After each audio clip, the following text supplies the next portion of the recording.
everybody on that transition team spoke of Michael Flynn as if he were Dwight Eisenhower on June the 6th, 1944.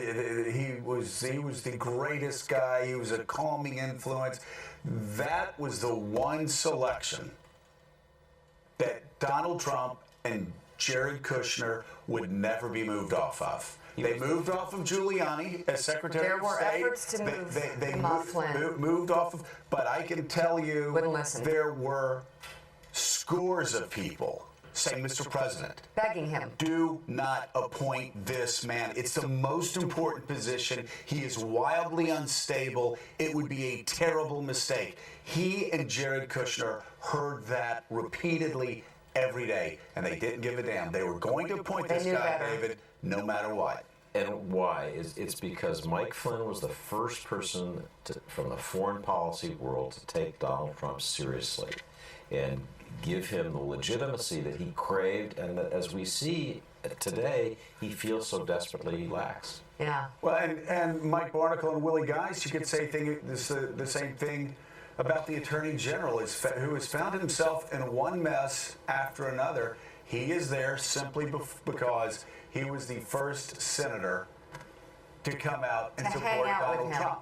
Well, it's loyalty above all else to Donald Trump, right? And when he asked James Comey for his loyalty, we saw what eventually happened to Comey. And there's a story we're going to get into here that shows why this decision to make Flynn the NSA, despite what they knew about his ties to Turkey, had real-world impact, and that Flynn talked to Susan Rice 10 days before the inauguration.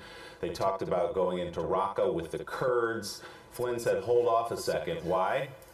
Perhaps because the Turkish government didn't like the idea of the United States working with the Kurds. This had real impact on American policy. Yeah, the Flynn appointment in the wake of all the torrent of criticism toward him, even before the president is inaugurated, is understandable. When you look back at the old clips of General Flynn alongside then candidate Trump, when you see General Flynn at the convention shouting, lock her up in unison with the crowd, when you see General Flynn, it'd be interesting to find out what Chris Christie thought of General Flynn prior in his initial, just brief appointment as head of a transition committee. That would be interesting.